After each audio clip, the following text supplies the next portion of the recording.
Boa noite, queridos. Que o Senhor Jesus lhes abençoe, abençoe o seu coração através da sua palavra, vinda do altar do Senhor, pelo poder do seu Espírito. Nós ouvimos aqui a saudação do missionário Gustavo da Sara, chegaram de Kosovo. Permita-me fazer menção de outro Gustavo que está aqui conosco, também missionário, só que Gustavo da Débora, estão lá atrás, juntamente com seus filhos Arthur e Isabela, são nossos colegas do Projeto Amaragé, em São Gabriel da Cachoeira, quando toda a equipe saiu aí nesse final de ano para descanso, férias, eles ficaram para trás, os últimos dos moicanos, segurando as cordas, e agora saíram de férias e estão passando aqui por São Paulo. Vocês são muito bem-vindos, alegre em tê-los aqui com a gente. Estão em algum outro bairro aqui de São Paulo, vieram participar aqui do culto, são nossos colegas e amigos de caminhada ali no Amazonas, acabaram de ser eleitos vice-líderes do Projeto Amaragé, portanto agora são meus chefes. E por falar em missionários que estão chegando do campo para um tempo de férias e descanso, eu gostaria de trazer uma palavra para você nessa noite, uma palavra de esperança em Jesus, para aqueles que vivem cansados, que se sentem tomados pelo cansaço tão comum no nosso tempo. Estou cansado é uma das queixas mais corriqueiras do dia a dia.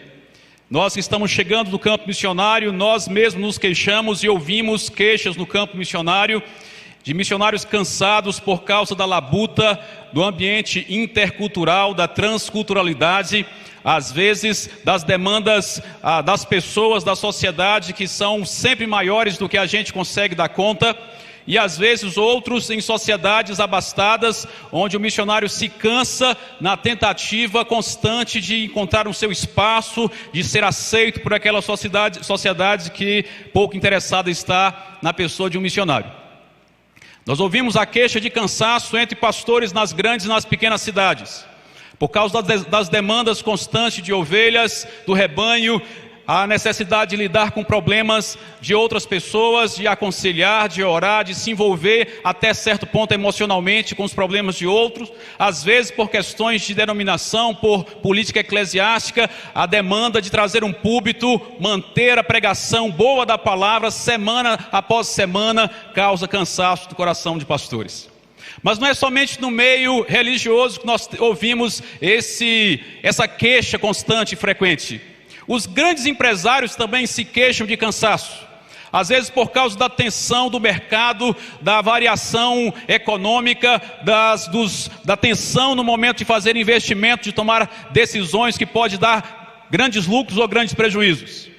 Grandes executivos de grandes empresas também se cansam e muito comumente tem esgotamento, tem fadiga, tem estafa, porque tem que lidar com gestão de pessoas, gestão de negócios e assim por diante.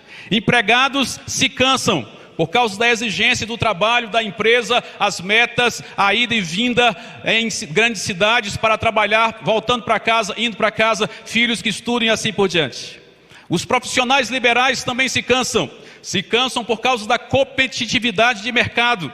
A necessidade de estar atualizado o tempo todo, de se superar mês após mês. As donas de casa, as senhoras que cuidam do lar também se cansam. Se cansam por causa do trabalho, às vezes entediante do lar, que não tem fim. Nunca acaba, é repetitivo, nunca acaba. Você olha para o meio estudantil, universitário, acadêmico, e o cansaço está mais do que nunca presente. Grandes pesquisadores se cansam e às vezes se estafam por causa da demanda de pesquisa, de pensar demasiadamente, de se reinventar, de criatividade e às vezes a necessidade de escrever artigos que a única finalidade vai ser criticado e desconstruído por outro pesquisador. Estudantes universitários se cansam. Um dia desse eu conversava com um que os cabelos estavam caindo por causa da tensão da universidade, a exigência acadêmica. As crianças se cansam às vezes da demanda da escola, do dia a dia e assim por diante. Estou cansado é uma das queixas mais corriqueiras do nosso tempo. Curiosamente, de onde menos ouvimos queixa de cansaço é daqueles trabalhadores braçais. Parece que quanto menos esforçamos o corpo porém mais esforçamos a mente, mais cansamos. Por essa razão, um filósofo e sociólogo coreano, radicado na Alemanha, chamado Byung-Chul Han, escreveu um livro, Sociedade do Cansaço. Um livro pequeno, mas um livro fantástico. Ele analisa esse quadro de cansaço do nosso tempo e ele mostra que a humanidade já enfrentou muitos problemas com grandes doenças. Houve a época em que a grande ameaça eram as doenças bacteriológicas, causadas por bactérias. E aí ele menciona a peste negra, a cólera, que juntas ceifaram milhões de pessoas, de vidas. Menciona a tuberculose, que ao longo de um século ceifou mais de 1 bilhão de vidas. Menciona também as ameaças à humanidade das doenças virais, causadas por vírus, como a varíola, gripe espanhola, febre amarela, a AIDS, que ceifaram milhões. E agora nós estamos com a Covid, novamente uma doença viral. E ele diz que essas doenças, elas foram ou podem ser controladas ou erradicadas, as bacteriológicas com a descoberta do antibiótico, e as virais com a descoberta da vacina. Nós estamos presenciando isso nesse momento, quando o mundo começa a receber a vacina anti-Covid. Louvado seja Deus por isso. Mas ele diz que o século 21 nasceu, acordou, amanheceu com uma ameaça epidêmica sem precedente, que é a ameaça das doenças que ele chama de neurais, ou dos distúrbios psicoemocionais. Os distúrbios que não são causados por uma bactéria ou por um vírus, não são causados por um agressor externo, não são as doenças da negatividade, onde algo negativo ataca o corpo, o organismo, mas o que ele chama as doenças ou distúrbios da positividade. Quando a causa não é um agressor externo, a causa é algo interno, é conhecido, está dentro de mim, não é excesso de negativo, é positivo demais, é excesso de positividade. E na leitura dele, esse grande fenômeno dos distúrbios psicoemocionais, especialmente depressão, síndrome de pânico, e burnout ou esgotamento, que a gente tanto ouve no nosso tempo, ele relaciona esses distúrbios com o cansaço. Não que o cansaço seja a causa, mas ele diz que o cansaço excessivo, desarma os nossos escudos, nos faz baixar guarda, o nosso organismo baixa a guarda quando estamos excessivamente cansados, e por causa dessa guarda baixa, dessa falta de escudos no nosso organismo, por causa do cansaço, esses distúrbios vão tomando conta da nossa sociedade, e a gente ouve não apenas nas redes sociais, na televisão, mas corriqueiramente em pessoas perto da gente, e às vezes nós mesmos estamos sendo tomados por distúrbios dos mais diversos possíveis. Por cansaço excessivo, ele quer dizer 2 tipos de cansaço: o cansaço crônico e o cansaço acumulado. O cansaço acumulado é aquele quando tem um período na nossa caminhada que a gente se dá mais do que é possível, a gente se esforça, se afadiga mais do que damos conta por um longo período, e aí o cansaço vai se acumulando a tal ponto que a gente não consegue descansar por meses. E o cansaço crônico é aquele pior, é aquele que você entra num estado de cansaço contínuo, perpétuo, ao longo de anos. O seu sono não é mais reparador. Você pode até dormir muito, mas vai acordar cansado. Você pode tirar férias, ir para uma praia, ir para um spa, ir para o sítio, ir para o interior, ir para um lugar onde você sempre sonhou, mas você volta de lá mais cansado do que você foi. É um cansaço crônico, se estabeleceu no nosso organismo e a gente não consegue mais descansar. Ele entende que esses tipos de cansaço excessivo é a porta de entrada para a boa parte ou a maioria dos distúrbios psicoemocionais que assolam a humanidade no nosso tempo. Outro autor, chamado Jonathan Crary, escreve um livro com o título Capitalismo Tardio, os Fins do Sono. Ele, nesse livro, expõe sobre o conceito mercadológico chamado 24/7, que é a ideia de 24 horas por dia, 7 dias por semana, produzindo e consumindo. Ele diz que o mercado, ele empurra a nossa sociedade para essa direção, para o consumo e a produção contínua, o ciclo constante de consumo, de produção e consumo. E ele diz que os grandes pensadores do mercado, eles lutam nesse nosso tempo para vencer a última grande barreira para esse regime de produção e consumo constante. A última grande barreira, segundo ele, é o sono. Porque o sono, no momento do sono, é o único período do dia quando você para de produzir e de consumir. Não por acaso, nós dormimos cada vez menos. Há uns anos atrás se dizia que o normal é a pessoa trabalhar 8 horas por dia, descansar ou ter lazer 8 horas por dia, dormir 8 horas por dia. Irreal. Raríssimas pessoas dormem 8 horas por dia, porque cada vez mais reduzimos o nosso tempo diário de sono. E menos sono é sinônimo de mais cansaço. E mais cansaço é sinônimo de maior vulnerabilidade psicoemocional, segundo esses autores. Em função desse constante processo de consumo, de produção e de consumo, se produz não apenas produtos, objetos, mas se produz e consome imagens. Nós somos uma sociedade imagética, midiática. Se consome imagem, se consome mídia, se consome informação constantemente.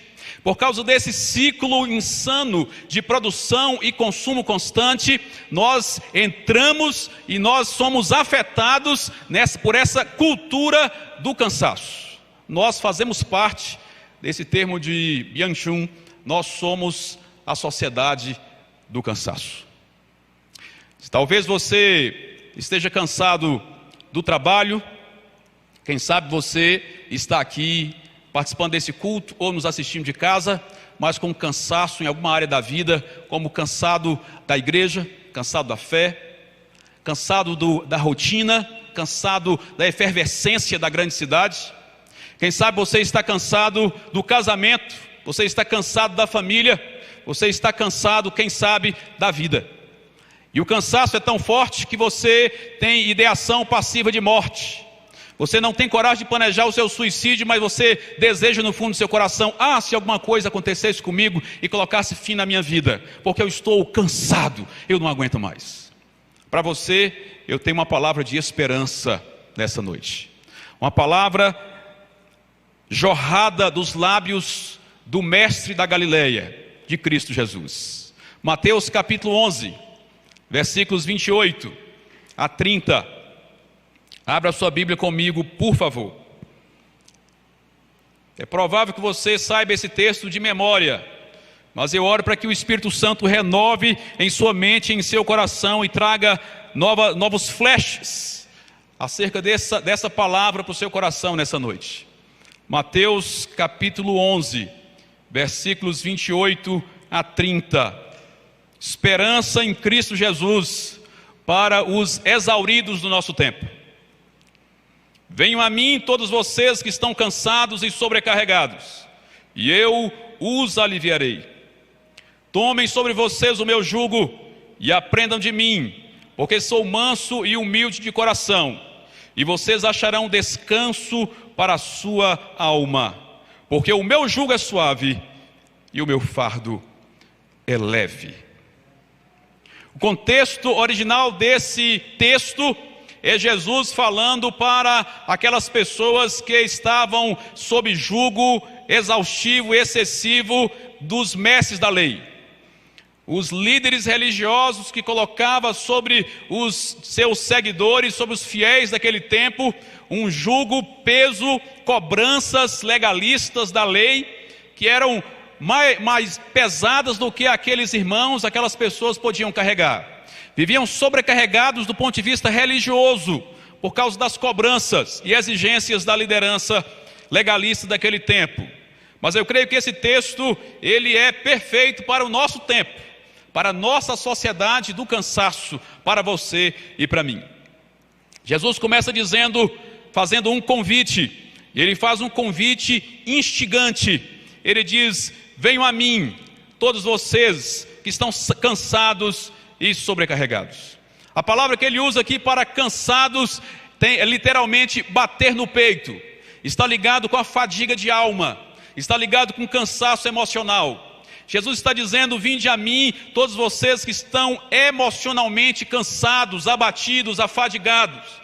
Vocês que enfrentam uma luta interna que as pessoas não veem. Talvez aqueles que estão próximos não percebem, mas o seu coração está exaurido, a sua alma está abatida, emocionalmente afadigados. Ele diz: vinde a mim. Não somente esses que estão emocionalmente abatidos, mas os que estão sobrecarregados. E a palavra que ele usa para sobrecarregados aqui vem do contexto marítimo. Era a ideia de um navio que estava com excesso de bagagem. Um navio que estava com a carga maior do que aquela para a qual ele foi projetado. Ele está dizendo: vinde a mim, você que está carregando sobre os seus ombros um peso que é maior do que um peso que você dá conta de carregar. Você que está carregando um fardo para o qual você não foi projetado pelo Criador. Você que está com peso excessivo sobre os seus ombros. Peso de responsabilidade, peso de expectativa, peso de compromissos, pesos por tensões. O seu fardo está pesado demais, você está com bagagem extra. Vinde a mim, os que estão cansados e sobrecarregados. E ele diz: e eu os aliviarei. Agora olha que detalhe, o detalhe aqui. Jesus não diz que vai tirar completamente a nossa bagagem. Jesus não diz que vai nos deixar sem carga, sem fardo para carregar. Ele diz: eu os aliviarei. Literalmente, eu vou tirar o excesso do peso que está sobre você. Eu vou lhe dar uma pausa para você reanimar, mas eu vou deixar você continuar carregando um peso, uma carga, um fardo. Só que eu vou deixar um fardo que você dá conta de carregar. Venha a mim, eu vou aliviar o seu peso, porque eu vou tirar o excesso de bagagem que você está carregando. E ele continua dizendo: tomem sobre vocês o meu jugo. Tomem sobre vocês o meu jugo. Eu nasci e vivi em uma fazenda no interior de Minas Gerais até os 9 anos de idade. Venho desse ambiente rural. Ali, quando eu era criança, ainda tinha as famosas juntas de bois, que precederam os tratores motorizados. 2 bois que eram domesticados, eram treinados. Meu tio, o irmão da minha mãe, inclusive, era o responsável por aquela junta de bois. E aqueles 2 bois trabalhavam juntos, e para eles trabalharem juntos, eles eram atrelados por uma canga. Lá em Minas se chamava de canga, que na Bíblia é jugo. Um pedaço de madeira que une pelo pescoço 2 bois. E ao unir esses 2 bois, acontece um processo de sinergia.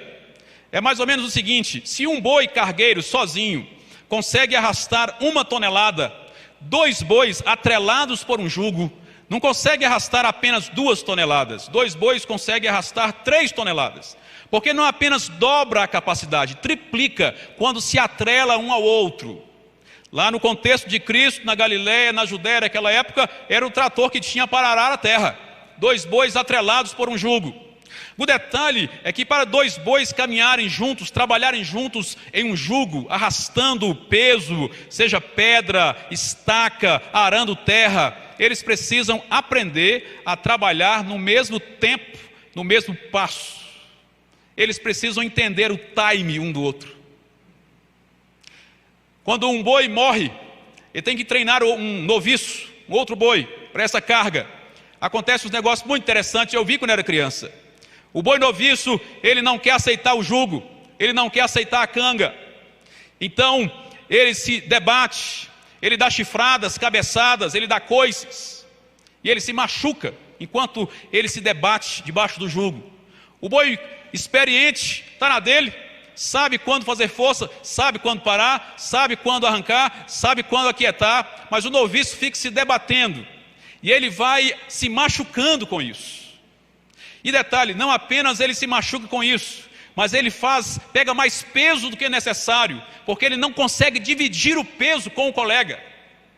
E à medida que ele vai se debatendo, se machucando, e carregando mais peso do que ele precisava, então ele vai aprendendo a andar junto com o outro. Olha o que Jesus está dizendo, quando ele diz assim: tomai sobre vocês o meu jugo. Ele está dizendo o seguinte: se coloque do meu lado, aceite a minha liderança, esse jugo, essa canga que nos une, fique perto de mim, una-se a mim, me observa e faça como eu faço. Quando eu fizer força, você faz força também. Quando eu parar, você para também. Quando eu for para frente, você vai. Parei, você para. Só isso. Ande no meu tempo, ande no meu time. Não seja afobado demais. Não queira fazer as coisas na sua força, no seu braço. Faça comigo que vai dar certo. E às vezes, irmãos, nós somos esse boi noviço, que não conseguimos aceitar o tempo de Jesus, que não conseguimos aceitar as pegadas de Jesus, as passadas de Jesus, e tentamos fazer as coisas do nosso jeito, da nossa força, e nos estropiamos todos, nos quebramos todo, porque não estamos andando no tempo do Mestre. Ele sabe exatamente o peso que nós aguentamos carregar, e Ele tem o tempo certo para a gente. Tome o meu jugo.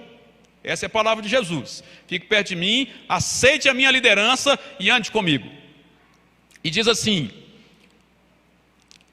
tomem sobre vocês o meu jugo e aprendam de mim. Essa é uma palavra pouco comum no Novo Testamento, aprender.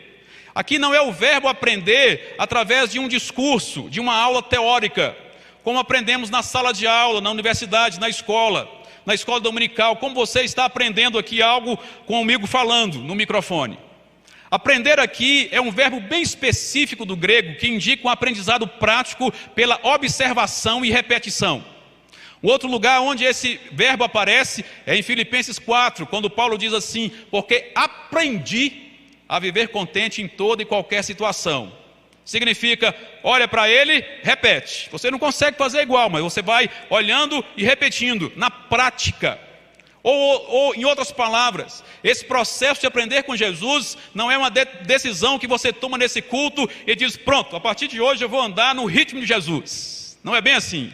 É à medida que você convive e caminha ao lado dele, sob a liderança dele, sob o comando dele, você vai errando e acertando, observando e repetindo, e você vai se adequando ao mestre. E assim o seu fardo vai se tornando leve, porque fica dividido com ele. Aprenda de mim. Mas eu quero chamar a sua atenção, não é apenas para esse convite instigante de Jesus para os cansados do nosso tempo. Eu quero chamar a sua atenção para uma afirmação intrigante que ele faz após esse convite. Pelo menos para mim é muito intrigante.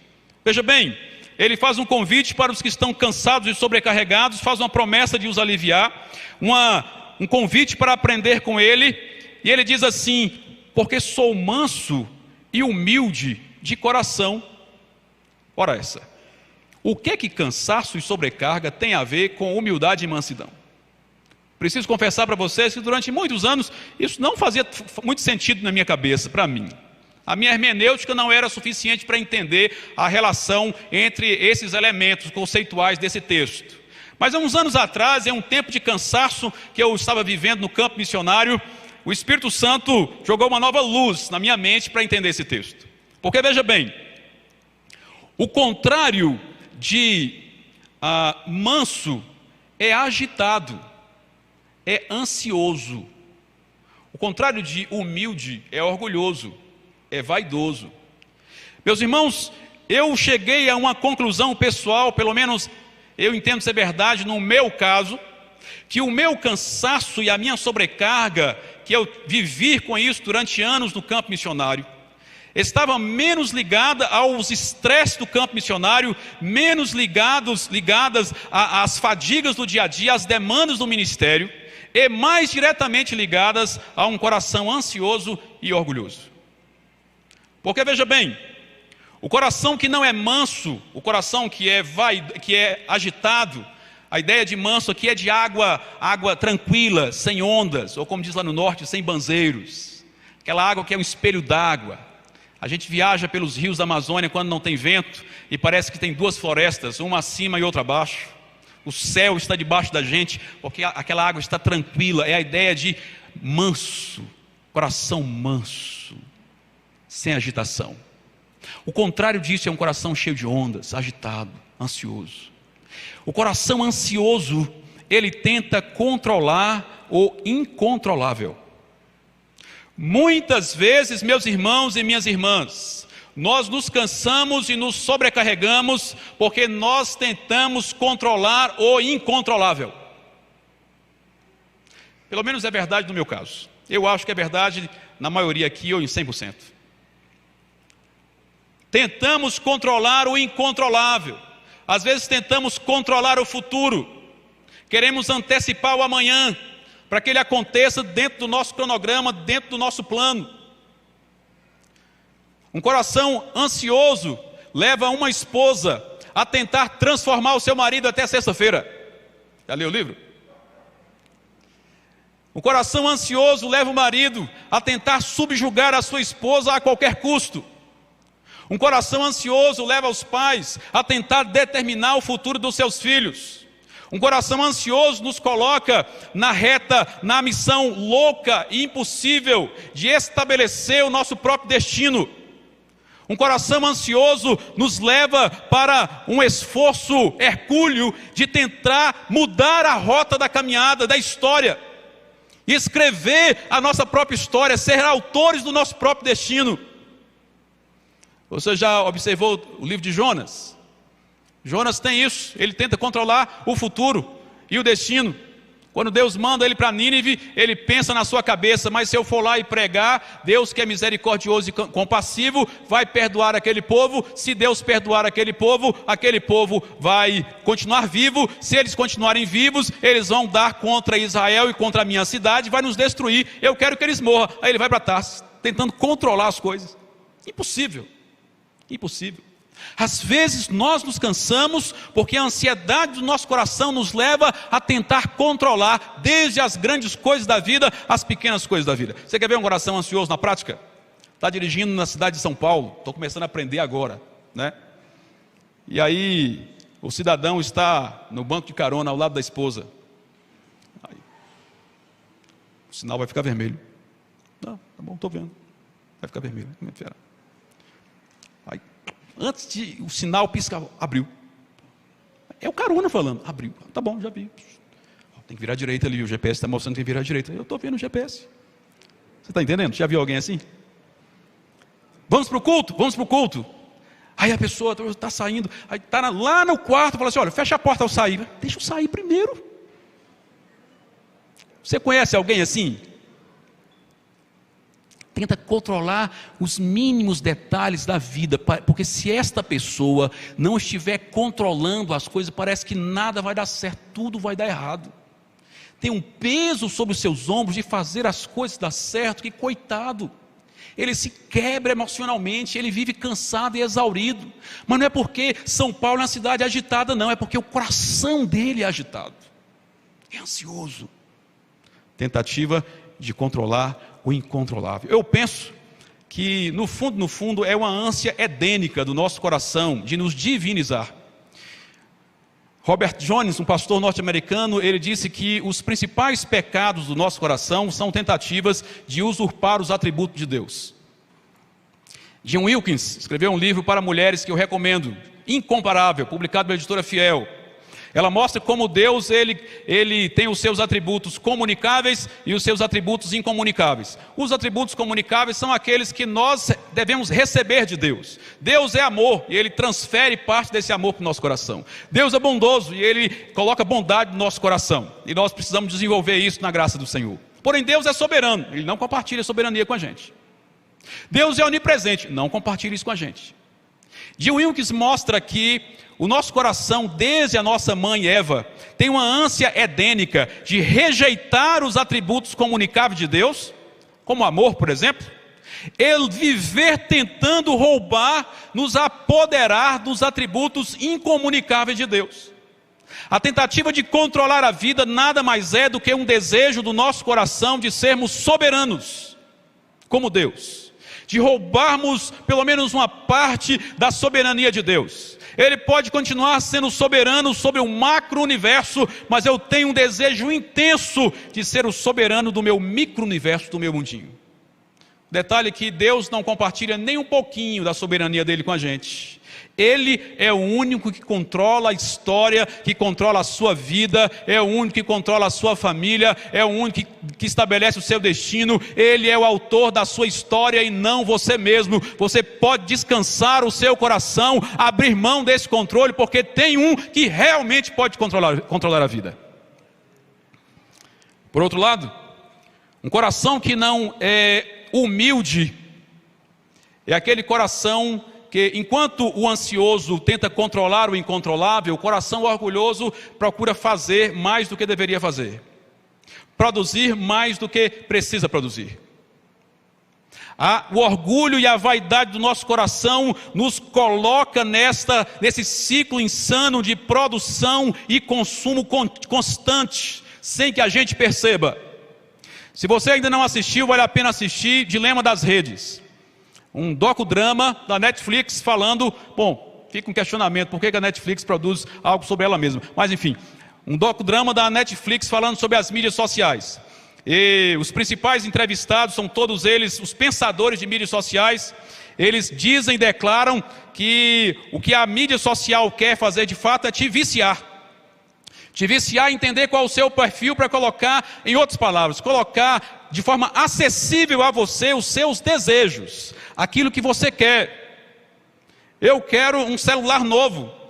Parece que basta você pensar no celular que você quer, já tem uma propaganda no seu smartphone, não é verdade? A mídia faz isso, ela entende quais são os seus desejos. De acordo com o seu perfil, com o que você pesquisa, onde você clica, onde você para e olha por mais tempo na tela. E assim vai te oferecendo os produtos que você quer. É uma questão de mercado, na verdade. Porém, essa questão de mercado nos leva a esse ciclo insano de estar constantemente consumindo coisas, produzindo ou consumindo, o tempo todo. Porque na verdade, o que o mercado descobriu é que o coração humano é uma fábrica de desejos. E ele procura atender a esses desejos. Nós não percebemos, entretanto, que esse ciclo insano de constante consumo nos quebra. Nos quebra porque nós não aguentamos. Nós não fomos feitos para isso.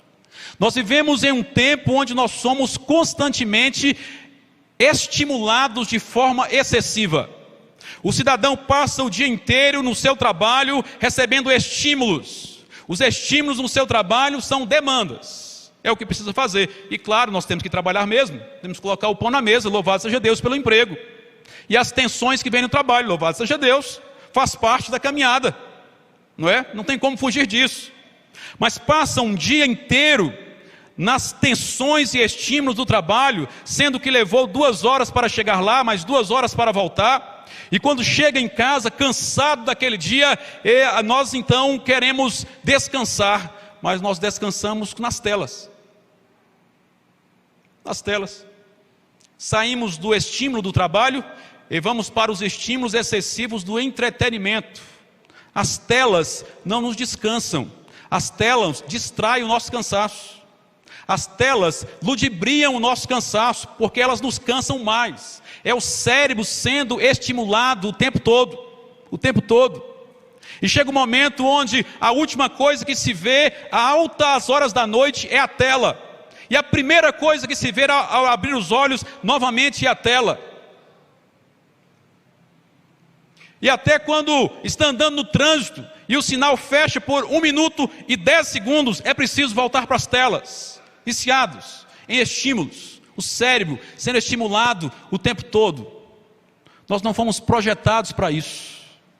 O Deus que nos criou estabeleceu uma ordem natural. Nós precisamos de pausas, nós precisamos de descanso. A tecnologia e as mídias sociais são grandes bênçãos. O seu excesso é uma grande maldição. Comida é uma grande bênção, o excesso é glutonaria, é pecado. Sexo é uma grande bênção deixada por Deus, excesso é pecado. Trabalho é uma grande bênção deixada para Deus e dignifica o homem, o excesso é pecado. Estímulos, tecnologia, coisa fantástica, pela graça comum, pessoas desenvolveram, o excesso nos quebra, nos quebra. Muitas vezes nós estamos cansados e sobrecarregados, não é por causa do estresse do dia a dia, não é por causa das cobranças do trabalho, não é por causa das tensões da vida, é por causa dos nossos excessos. São os excessos que nos quebram. E no fundo do fundo, do mais fundo do fundo, todo processo de excesso é resultado de um coração orgulhoso, que não entende que é humano e humano tem limites. Precisamos entender que nós não somos divinos. Eu fico me questionando se essa ânsia do nosso tempo de saber de tudo, hiperinformação, através da hiperconexão. Eu estou em São Paulo, mas eu preciso saber do que acontece com o sobrinho do primo do meu amigo que mora lá na China. Eu preciso ficar antenado com o que está acontecendo com o primo do amigo do meu filho que mora lá no Amazonas. Aí eu acompanho a vida de todo mundo pelas redes sociais e gasto um tempo enorme todo dia me informando de coisas que são inúteis. Lendo e vendo, buscando informações de forma frenética, informações que não vão me ajudar em nada. Gerando calo no meu dedo de passar na tela, vídeo após vídeo. Como é que é o nome daquele trecozinho lá de 15 segundos? Esqueço o nome daquele negócio. Estou começando a entrar nesse mundo da tecnologia e das mídias sociais agora. Eu não sei os nomes técnicos. Mas olha, causa calo no dedo, passando, enchendo a cabeça e a mente de informação inútil, que te cansa, que leva você à exaustão. E aí quando abate o cansaço, quando a alma se abate, o corpo queixa, quando vem o distúrbio psicoemocional, a culpa é de alguém. A culpa é da esposa, que é chata demais, do marido, que pressiona demais, do patrão, meu patrão está me matando. A culpa é da igreja, que tem programação demais. A culpa é da cidade de São Paulo, que é muito agitada. Presta atenção. A culpa é dos seus excessos. Não é das pessoas, não é do ambiente, é da forma como você lida com os estímulos da vida, da forma como você negocia o seu tempo e você se entrega ao que você não precisava se entregar. E eu fico pensando então que é essa ânsia de saber demasiadamente, será que não é o anseio do meu coração de ser onisciente? Somente Deus pode saber de tudo. Tem muita coisa que eu não preciso saber. E o desejo de estar presente em todos os lugares. Eu moro em São Paulo, mas eu quero resolver os problemas da minha família que está no Rio Grande do Sul. O sobrinho adoeceu lá na Paraíba. Se eu não ligar para a cunhada e dizer assim, você já deu dipirona para ele? Eu não me sinto, eu tenho que fazer isso, porque ela não sabe que tem que dar uma dipirona para a criança com febre. Eu quero estar presente em todos os lugares ao mesmo tempo, ser o Messias da minha família, dos meus amigos, interferir nos problemas de todos como uma solução. Será que não é um anseio do meu coração por onipresença? Algo que somente Deus pode ser. Nós queremos ser virtualmente presentes em todos os lugares ao mesmo tempo. O resultado, cansaço e sobrecarga. Nos tornamos a sociedade do cansaço. A palavra de Jesus é: aprendei de mim, porque eu sou manso e humilde de coração. Manso e humilde de coração. Um coração manso não tenta controlar o incontrolável, e um coração humilde não tenta fazer mais do que deve fazer. Não tenta estar presente onde não pode estar. Não tenta saber mais do que precisa e pode saber. Um coração manso e humilde reconhece um traço distintivo. Nosso traço distintivo é humano, não divino. Limitados. Não temos força para abraçar todas as batalhas da vida e para solucionar todos os problemas da nossa existência. Nós precisamos depender daquele que realmente pode. Como enfrentar então essas verdadeiras causas do cansaço? Jesus disse, eu já antecipei, ele diz assim: aprendei de mim, sou manso e humilde de coração, e vocês acharão descanso para a sua alma. Olha o detalhe: manso e humilde de coração, descanso para a alma. A causa não está nas coisas, nas pessoas, no ambiente. A causa última do nosso cansaço e sobrecarga está no nosso coração, na nossa alma. Na nossa alma. Jesus, ele tinha um ritmo viável. Jesus tinha uma dinâmica, que eu penso ser a dinâmica necessária para o nosso tempo. Jesus se cansava, e eu não estou falando aqui de cansaço apenas. Você está entendendo que eu estou falando de cansaço excessivo, contínuo ou crônico. Jesus, ele se cansava, e se cansava a tal ponto de dormir num barquinho, no meio de um mar, durante uma tempestade. Cansado. A vida de Jesus era intensa. Você pode pensar assim, não era como a de São Paulo? Não sei. Há um texto que diz que havia um momento que Jesus não tinha tempo nem de comer. Tal era a intensidade do ministério de Jesus, ministério intenso, esse cansava.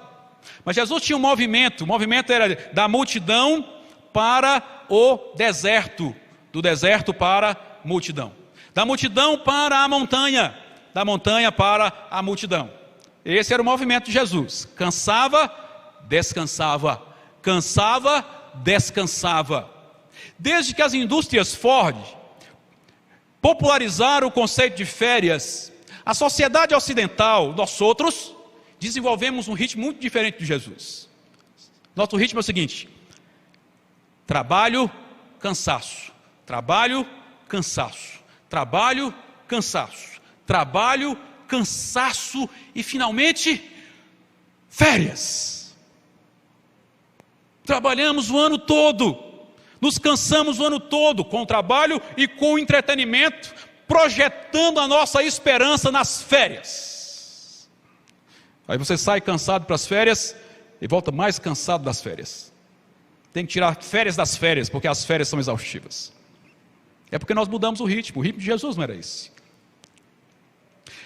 O Deus que não cansa, descansa, descansou e estabeleceu um descanso sabático semanal. Não é verdade? Deus nos projetou para cansarmos durante o dia, descansarmos com o sono da noite e ainda tirarmos um dia de repouso e adoração por semana, porque Ele sabia quais eram os nossos limites. Ele nos criou. A descrição real, correta da realidade só de Deus, da sua palavra. É Ele que estabelece o que é normal. Nós estamos acostumados com o comum, mas Deus tem o normal para a gente. E o normal de Deus é que a gente canse e descanse. Mas nós esquecemos disso. Para começar, nós profanamos o nosso sábado. Não descansamos uma vez por semana. Eu conversava com um pastor amigo, perguntei para ele, como é que é o seu descanso? Você tem um descanso semanal? Ele disse, eu tenho uma folga. Não é a folga que eu estou perguntando, bacana. Estou te perguntando se você tem um descanso semanal. Aí ele foi me descrever o descanso semanal dele, não é descanso nem aqui nem na China. É uma folga diferente. Nós precisamos parar. Nós precisamos ter um tempo diário de descanso significativo, que é o sono. E nós precisamos ter um tempo semanal, que seja o dia que for necessário, for possível. Mas é preciso ter uma pausa semanal, porque o Senhor nos projetou para isso. E quando nós não temos essa pausa, nós estamos quebrando o sábado do Senhor, profanando o dia do Senhor. Às vezes nós transformamos o dia do Senhor no nosso dia, para nos satisfazer naquilo que nós queremos, menos no descanso, porque não reconhecemos o nosso limite, a nossa limitação. Eu cheguei a uma conclusão que não sei se está totalmente correta, mas é uma conclusão pessoal. Eu penso o seguinte: se você é um daqueles que vive como eu vivi, louvado seja Deus, não vivo mais. Se você é um desses que vive constantemente cansado, 3 possibilidades. Primeira, idade, DNA, data de nascimento avançada, não tem jeito.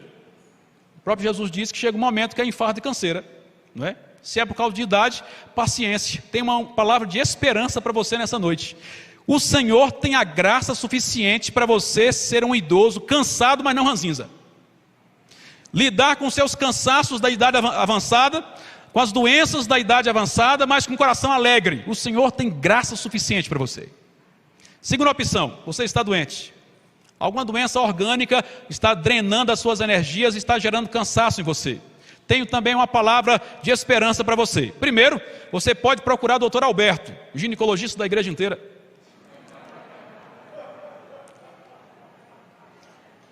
Você pode começar dos pastores da igreja, né? Você pode procurar um médico. A medicina tem tratamento, tem terapia, tem remédio. Mas talvez seja uma doença que não tem tratamento. Ainda assim eu tenho uma palavra de esperança para você. O Senhor Jesus tem graça suficiente para você lidar com a sua doença com o coração cheio de contentamento em Deus. É possível sofrer e manter o coração contente, não com a sua força, não com a sua decisão, mas com a graça de Jesus. Se não é nenhum dos dois, eu preciso concluir. Você está cansado por excessos. Por excessos.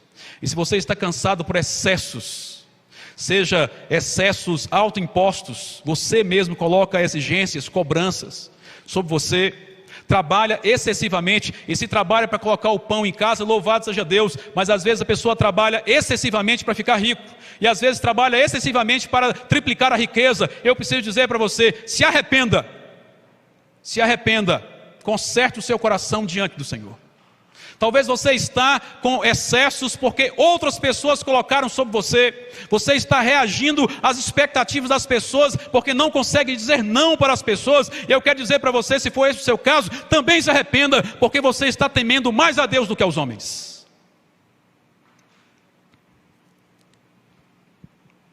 Encontre o ritmo de Jesus com o jugo ao lado dele e você vai encontrar o time correto. Meus amigos de Rupidé, lá no interior do Amazonas, eles têm uma palavra curiosa, interessante que eu aprendi. Quando a pessoa está muito agitada, eles dizem que a pessoa está ranhunha. Ranhunha é, no português do norte, aperreado, agitado. Ranhunha, aperreado, agitado. Quando eu cheguei para trabalhar com os de Rupidé, eu tinha a seguinte impressão na minha mente. Eu achava que eu estava andando no tempo normal da vida, e aqueles amigos indígenas andavam em câmera lenta. Devagar demais. Às vezes quando eu estava andando com eles, eu tinha que desviar deles assim para não tropeçar, porque o cara é paciente demais. Depois de uns anos eu percebi que na verdade eles estavam no ritmo certo, eu que estava acelerado demais, eu que tinha que desacelerar. E aprendi uma palavra com eles, a palavra é hawa. Quando a pessoa está muito aperreada, agitada, eles dizem hawa. Hawa significa devagar, calma. Ou cariwa, hawa, branco, hawa, hawa. Não precisa ser aperreado desse jeito. Está entendendo?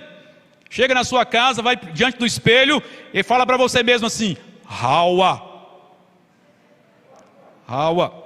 Sai daqui nessa noite com um projeto de desaceleração da vida. Desaceleração da vida. Um psiquiatra americano chamado Allen Francis, considerado o papa da psiquiatria norte-americana, porque ele atendeu em consultório por 45 anos e foi o responsável durante 23 anos pelo DSM, que é o Código da Psiquiatria, né? O Código dos Distúrbios, Transtornos Psicoemocionais. Ele foi o responsável por esse livro de códigos por 23 anos. Na velha idade, já com um pouco de demência, ele resolveu escrever um livro reconhecendo muito dos seus erros, dos seus equívocos. Chama Voltando ao Normal, onde ele faz uma denúncia ao excesso de diagnóstico, à frouxidão de diagnóstico e à medicalização da vida. Esse livro causou muita polêmica por causa do currículo do cidadão, e quando foi publicado, fizeram entrevista com ele, e depois de muitas perguntas, perguntaram para ele: Dr. Francis, qual o conselho que o senhor dá para essa nossa sociedade tão adoecida emocionalmente? Ele não pensou duas vezes e respondeu na bucha, dizendo: vocês precisam dormir mais. Dormir mais. Um teólogo muito conhecido, protestante, Charles Mahaney, escreveu um livro publicado em português pela editora Fiel, que vale a pena você comprar e ler. Humildade, a verdadeira grandeza. Nesse livro ele dedica um capítulo inteiro para falar do sono. Ele diz que o sono é um ato essencialmente de humildade. Porque é o único momento do dia quando eu me entrego por completo nas mãos do Senhor. Eu deito, durmo e eu não tenho garantia alguma de que vou acordar. Pelo menos que vou acordar vivo, né? Porque às vezes o cara acorda morto. Não tenho garantia nenhuma de que vou acordar. Tem que ser essencialmente um ato de humildade. Ele está dizendo, para você dormir, em outras palavras, você precisa ser humilde, reconhecendo que você não é Deus, que você é humano.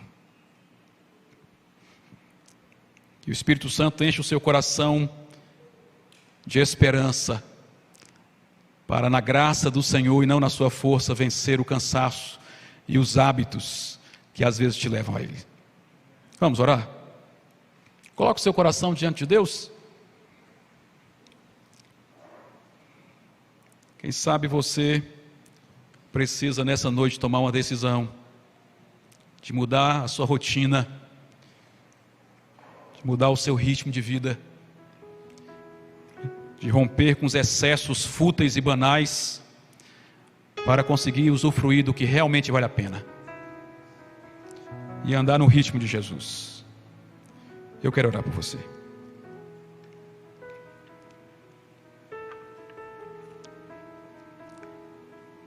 Obrigado, Senhor Deus, pela sua rica, viva, poderosa e doce palavra, que vai de encontro às ânsias, ansiedades e necessidades do nosso coração, que vai de encontro às zonas da alma escura que nós não conseguimos ver, mas que o Espírito Santo perscruta, enxerga, joga luz e nos faz entender o que realmente nos drena as forças, o que realmente nos cansa, o que realmente nos quebra.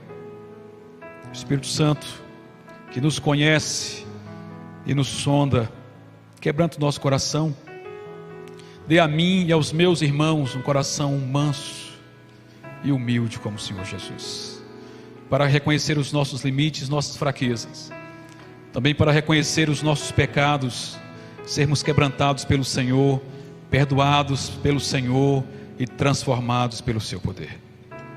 Abra o nosso entendimento e abre o nosso coração. Nos ajude, Deus, a não sermos levados pela sociedade estressada. Nos ajude, Deus, a não sermos levados por essa cultura que nos distancia da sua presença e nos coloca diante de tantas coisas que nos afastam do Senhor. Nos dê graça para vivermos na multidão, mas sem sermos conduzidos por ela, sendo conduzidos sim pela sua boa, doce e poderosa mão. Em nome de Jesus. Amém.